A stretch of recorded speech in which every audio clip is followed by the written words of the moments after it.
This will be obvious later, but my mom never told me any of these stories. Edie would have, but Mom didn't like bringing up the past. Though, when we adopted a stray kitten, she was the one who named it Molly.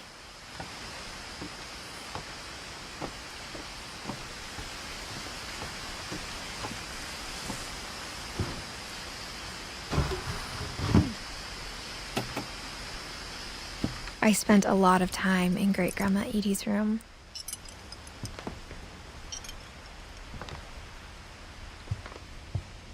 Her room was like a museum.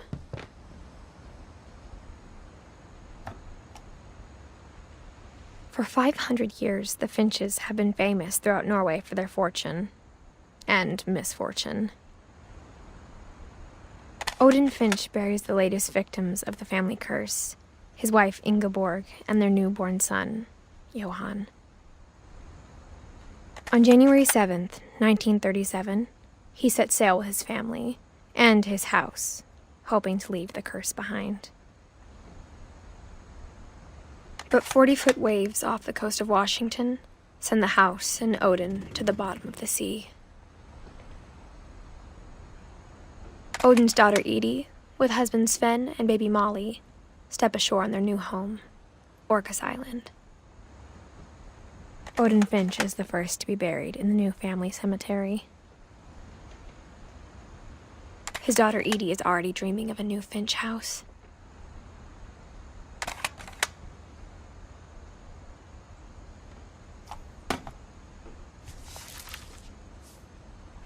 Whatever's wrong with this family, it goes back a long ways.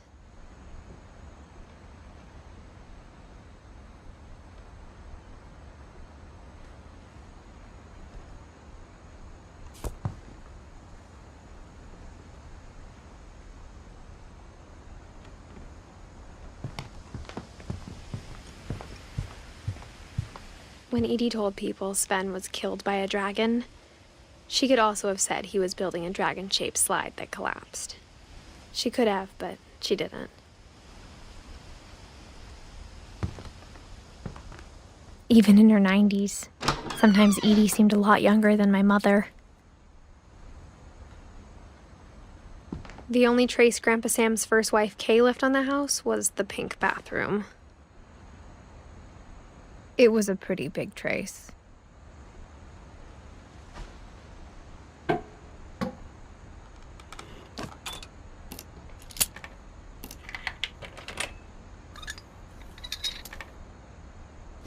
There's a secret in this bathroom. It's in the last place you would look. It isn't in the cupboard. It's hidden in this book.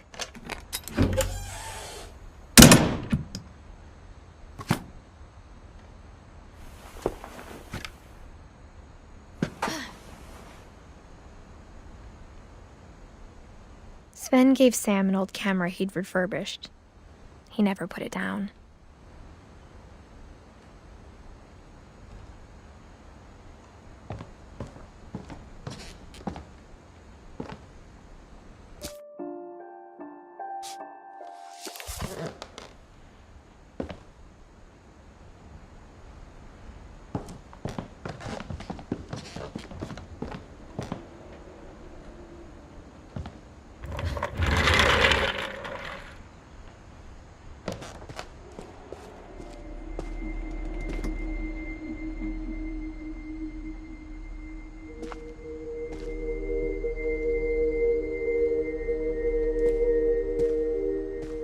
I knew Grandpa Sam had a twin,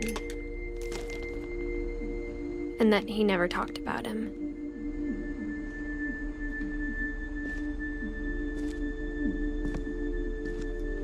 I guess my grandpa didn't like history any more than my mom did.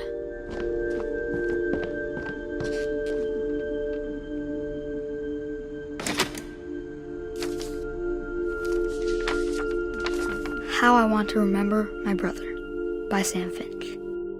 The thing I remember is that when he made up his mind, that was it.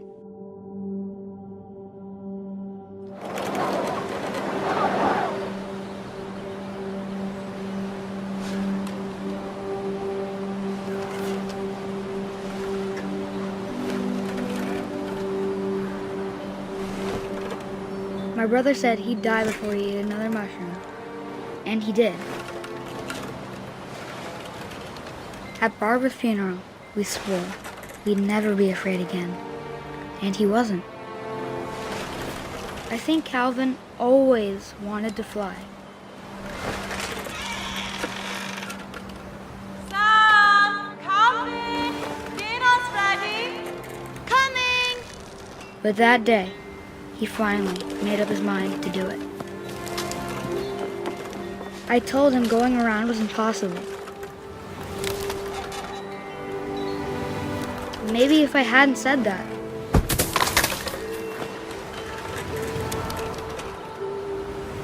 Calvin! I'm not gonna tell you again! Or maybe if the wind hadn't picked up.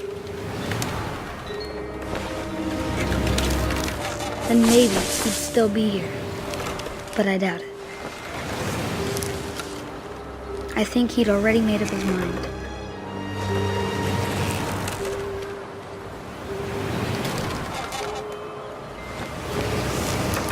That's what I want to remember about my brother.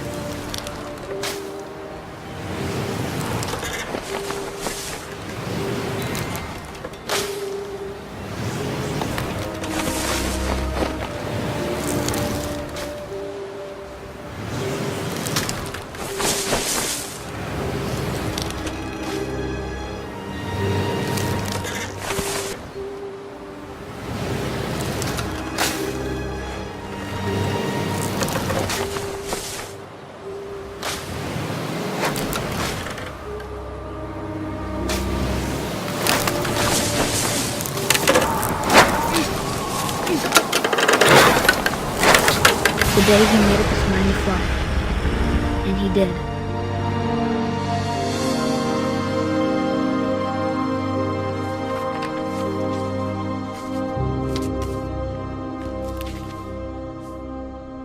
Calvin's story felt strangely familiar.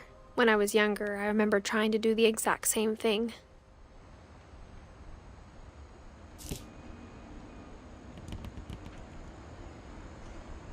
After the funeral, Edie roped off Calvin's half of the room.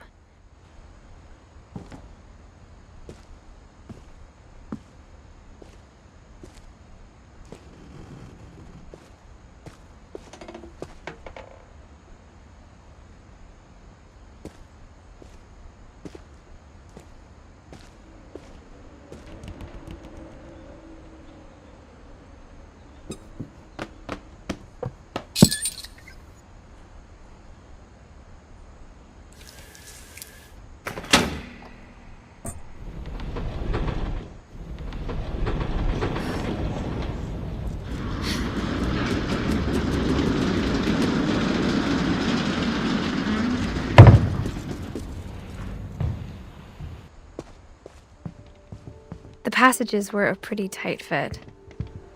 They'd obviously been built for smaller hands and bellies.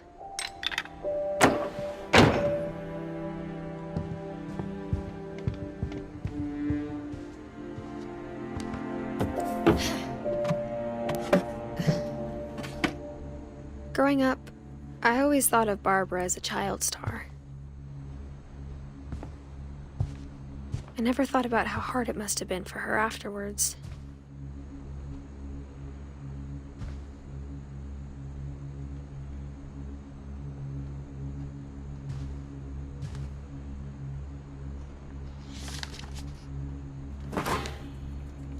Of all the stories people wrote about Barbara's death, I'm surprised Edie saved this one.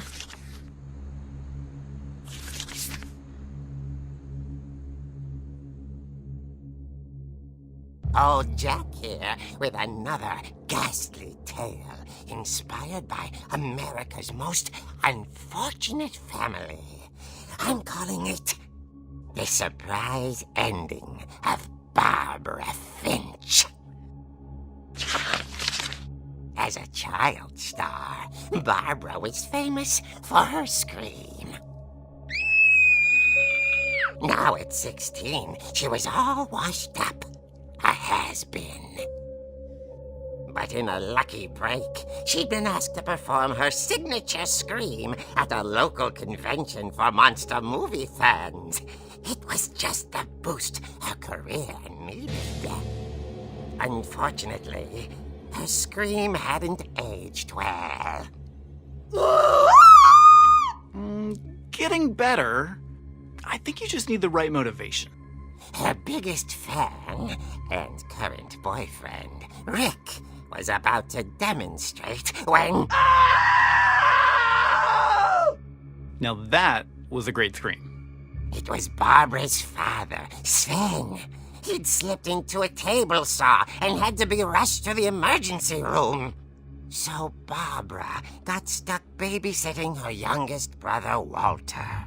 Her convention comeback was cancelled.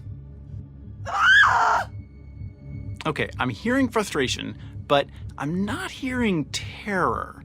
What if I tried... A gang of hoodlums in Halloween masks have been terrorizing Orcas Island tonight. Police are urging residents to... That came from the basement. You're right! Also, I loved your delivery on that.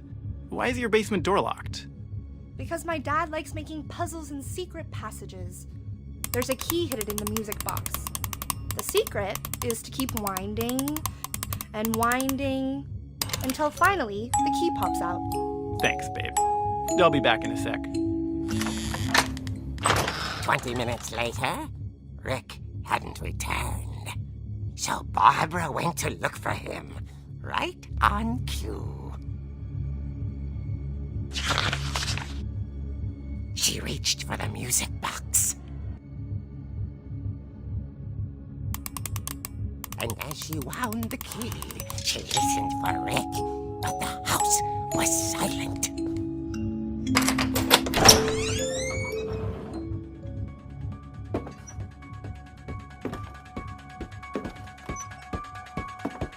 She found Rick's crutch and imagined the worst.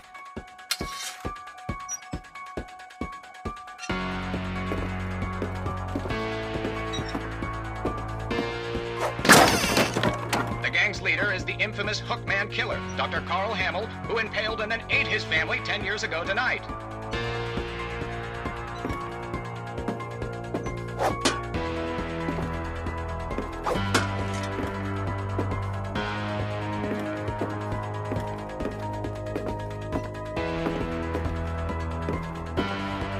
The old fridge rattled and grew still. Oh dear! Oh! Rick? Barb, relax. I was just trying to scare you to help you find your scream. Well, I'm not scared, Rick. I'm furious. Then act furious. All I'm getting from you now is that you're hurt and confused and you're... She threw him out, but she kept a little something to remember him by. Barb, have you seen my other crutch? And she was still holding it when she fell asleep watching the late picture show. Hours later... Barbara! Walter, what's going on up there? Ah! Okay, I'm coming up, but if this is a trick, you're dead, Walter.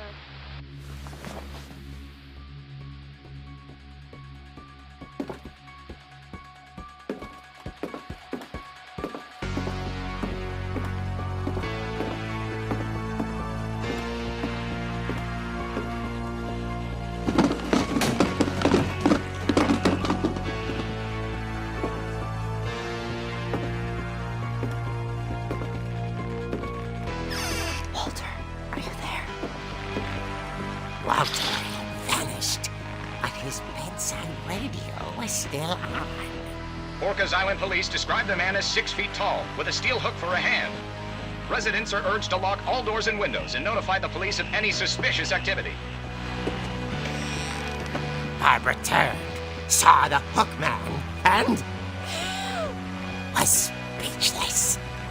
He was quite smashing.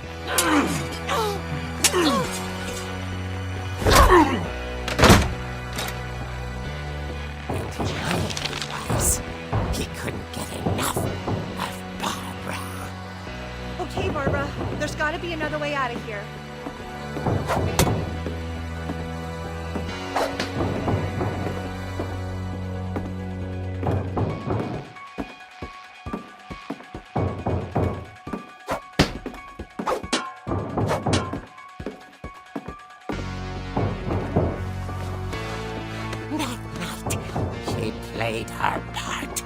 beautifully.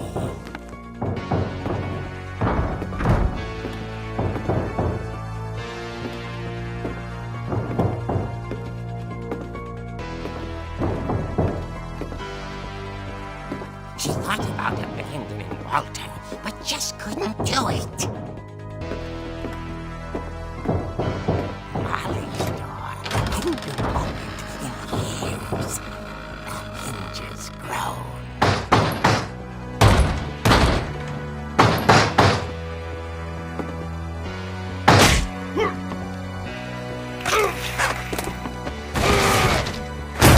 He wasn't moving, but she sensed the story might not be over yet.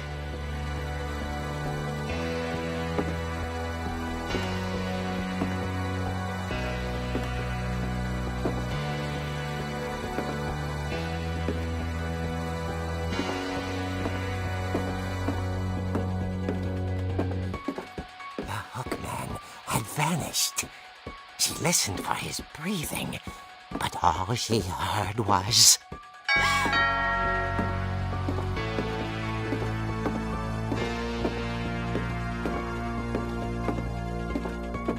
At the door, she heard whispering. It was coming from inside the house.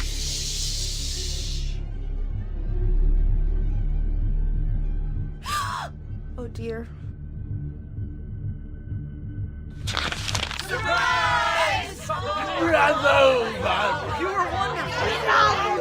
The monsters had come to surprise her. For Barbara, it was a dream come true. Then she saw what kind of monsters they were, and she realized what was about to happen. She was going to be famous. And with her final breath, Barbara Finch gave the performance of her life.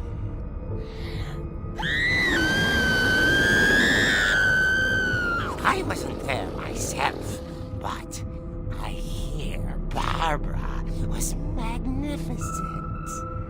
Poor girl. She had a taste for stardom. But unfortunately, so did her fans. Of course, the police blamed it all on poor Rick, who disappeared the same night. And little Walter? Hiding under his bed the whole time.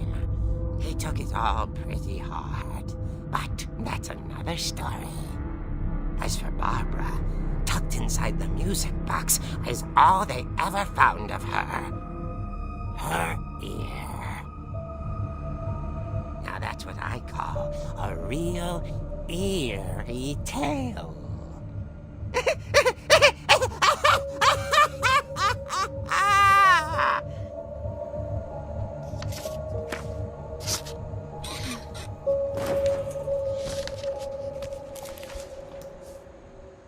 Edie told me all Barbara wanted was to be remembered, as absurd as that comic was. Maybe what Edie saw was a happy ending.